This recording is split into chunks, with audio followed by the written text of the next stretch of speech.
Welcome to The Explainer. Today, we're jumping into an amazing story about a hero who didn't change the world with his fists, but with a single, brilliant idea. So just imagine for a second, a time, way back when, where every single story, every legend, every myth, every single tale you could think of was the private property of one super powerful being. Well, in the folklore of the Ashanti people in West Africa, that was the reality. That being was Nyame, the all-powerful sky god, and he kept every last story locked up tight in a golden box. Because of that, the world was a quiet place, a world without stories. This is the story of how all that changed. And it's all thanks to a very unlikely hero who just knew that stories were meant for everyone.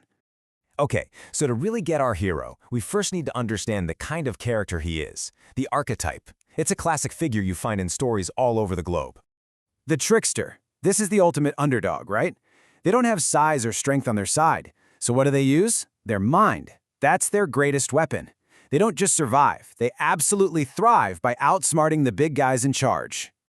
And that brings us to our guy, Kwaku Anansi, or as he's known, Anansi. His name literally just means spider in the Akan language. And Anansi was a trickster so clever, so bold, that he decided to go talk to the sky god himself. So he heads up to the heavens and makes this incredible offer to buy Nyame's entire collection of stories. And the sky god? Well, he just laughed. I mean, how could this tiny little spider possibly afford the price of all the stories in the whole world? Nyame was so amused by this little guy's ambition that he set a price he thought was just impossible. It wasn't just a challenge to get rid of Anansi. It was designed to humiliate him. He told Anansi he had to bring him 3 of the most feared creatures in the world: Onini the python, Osebo the leopard, and the Mbaboro hornets, whose stings were like fire.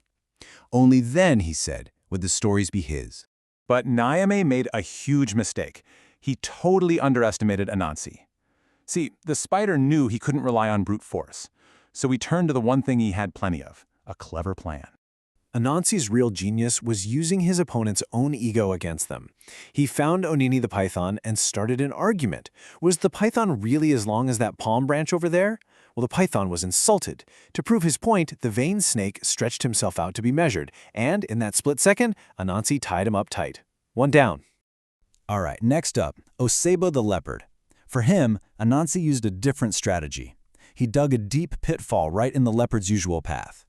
When the powerful cat fell in, Anansi pretended he was going to help him out with his webs, but it was just another trick. He tied the leopard up completely, totally helpless. And finally, the hornets.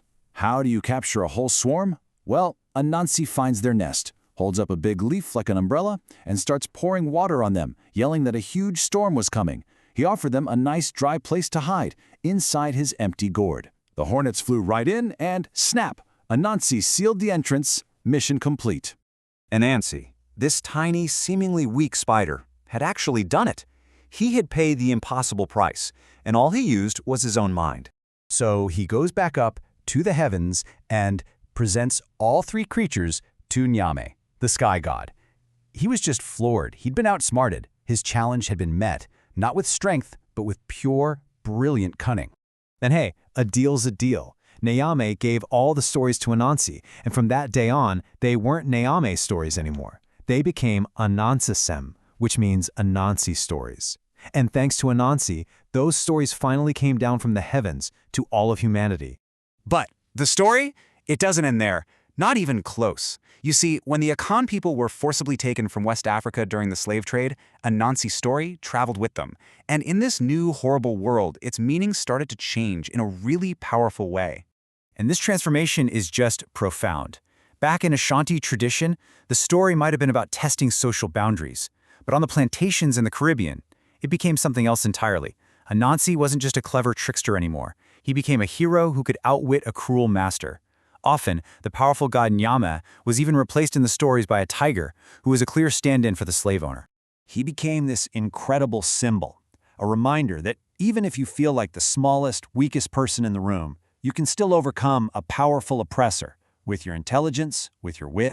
And this is where the story literally jumps out of the page and into real life. Anansi became more than a character, he was a model for how to survive. Enslaved people actually used Anansi tactics, things like pretending not to understand or engaging in small acts of sabotage to push back and chip away at the master's absolute control. Looked at this way, the myth takes on this whole new, powerful meaning. Anansi winning all the world's stories, well, that became a powerful metaphor for a people fighting to get back their own story, their own history, their own culture, in a system that was trying to completely erase it. Which leaves us with a final thought. Anansi fought to free the world's stories from a single owner, to make them a treasure for everyone. It kind of makes you wonder, doesn't it? In our own world, where we're just flooded with stories from every direction, who gets to be the storyteller, and who really owns the narratives that shape our reality?